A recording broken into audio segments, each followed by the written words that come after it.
Hi guys, this is Best Boomer back with you after my run. Please like if you like my content and share and consider subscribing. Well,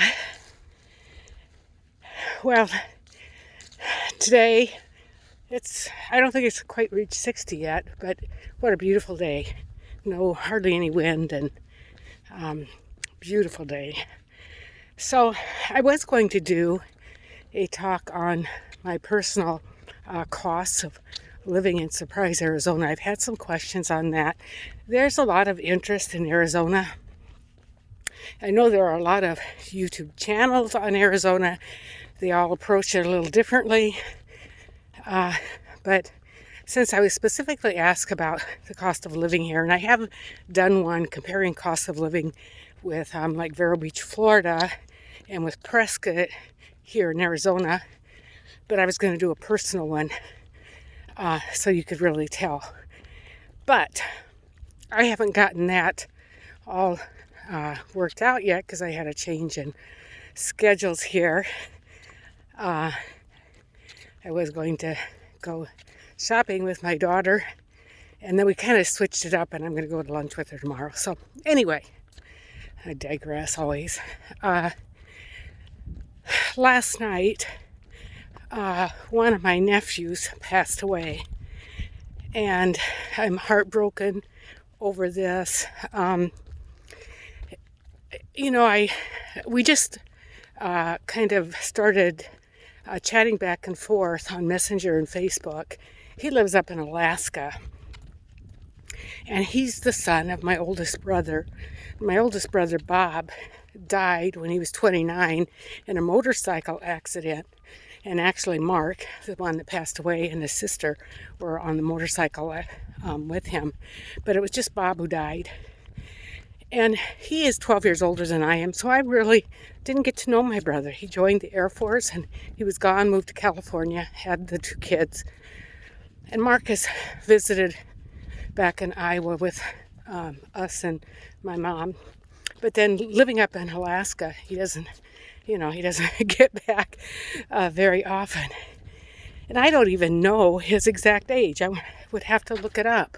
But I would think he'd be at least 60, but I wouldn't swear by it. Anyway, my whole subject today is the divided families on the Trump issue.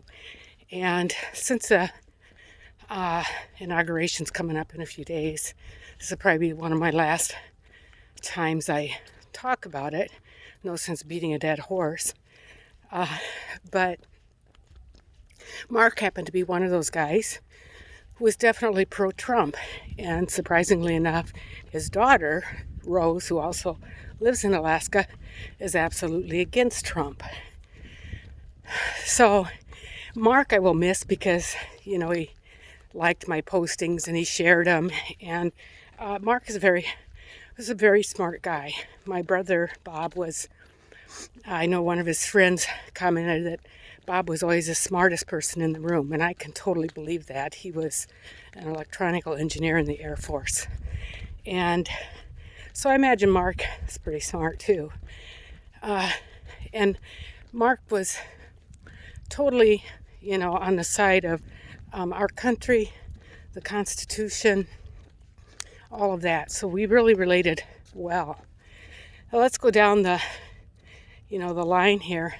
Well, actually, my sister, I'll go up the line a minute. She was second of the 8 children. She is also very pro-Trump. She's got a master's degree in, I think, special education. And so she's no dummy either. She's absolutely for Trump. But then you get down to, let's go family.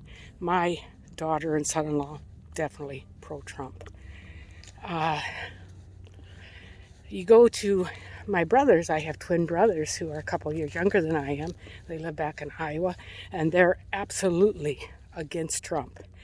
Against Trump to the point that we can't have really a civil conversation about politics. And this has gone on way back when Obama got in and we were against Obama.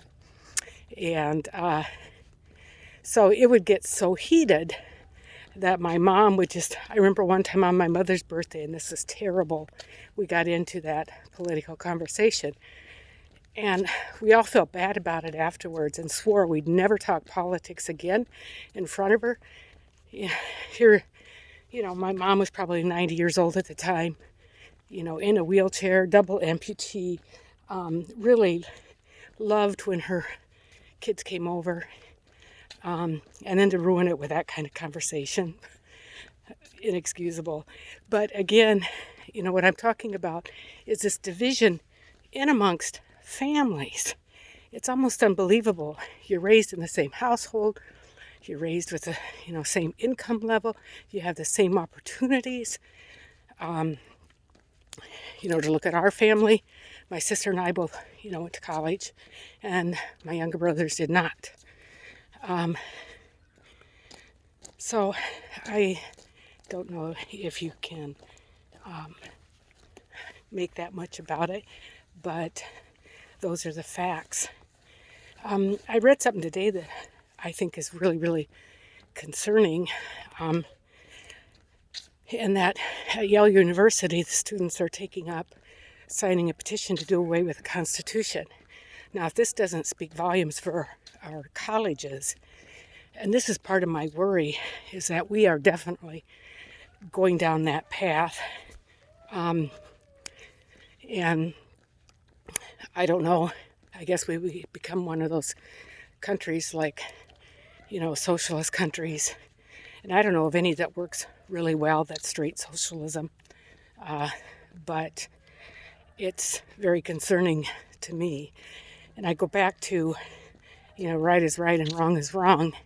And we are a country of law and order where there are laws and a constitution to be followed. This gives us order, not chaos. And so when you have those rules, set there, it doesn't matter whether you're Democrat or Republic, you have to follow those. And that's what has made our country so great. And it's so sad to see us going down this line. Now, it's funny, even in our household, we're both registered independent, okay? And we have both voted Democrat and Republican. It's been Republican the last couple of times. No, wait, it's been Republican the last time. I guess the last couple times, because we voted for Trump again. But if you look on, there's a rabbit hole to go down when you get on social media, and much of it's controlled by the left. Most of it is. But you can get on some sites that aren't, and people label those as a radical right, QAnon, whatever, they aren't all like that. There are some. And QAnon, the big conspiracy theory, I don't go with that. But I do go with the voter fraud. I saw the hearings. The evidence was right before my eyes, regardless of what Barr says. And I will say, going down this path takes a lot of guts, because the deep state is really deep. And they don't want things to change. Career politicians, they don't want their lives changed. And Trump was a great disruptor. But anyway, so in our household, I look at these sites and you go, okay, there was this option, he's exhausted them all. Court wouldn't take it up, not on merit. Court wouldn't take it up because they didn't have standing, whatever. So, he's exhausted all these paths, and the only one left is, I guess the Insurrection Act. And if you believe like I do believe that the Constitution has been violated. If we can't vote with confidence, we don't have a country. Purely and simply. So the only path Trump would have left to continue our republic is the Insurrection Act. And we have 25,000 troops in Washington, D.C. Now, if this was a well-accepted election where people really love Biden, I don't think there'd be any worries. But it isn't. And they feel the need to have fences, make it like a prison, and bring all these troops in. And, so it's a fortress, really guarded fortress. Now, when you think of the facts of when, they entered the White House, and there were some QAnon, and there were the left, definitely. Those, I only know of a couple, but the vast majority of people stayed outside, and they were MAGA people, Trump supporters. So, are they looking for some inside job that's going on that might happen? I don't know. But I hold out hope still for our president to remain in office, and all indicators are saying that won't happen. So it's a false hope that I can live with until Wednesday. And my husband thinks it's all, it's a done deal, which, if we go by the media, it's a done deal. Biden won the election. He didn't really, and my husband doesn't believe that either, but that it's done enough that nothing different can happen. So anyway, it's just interesting how divided we are. I've never seen such division in families. I didn't see it in the Civil War, but I know it happened there, that the issue was so big that it divided even families. So I guess, stay safe, and we'll see what happens, Wednesday. Hopefully everything goes, peacefully. I will say that. I pray that it goes peacefully. So take care out there, and my next upload will be on the cost of living in Surprise, Arizona, and individually what my bills are. And you might be surprised. They're not bad. Okay, take care. Bye-bye.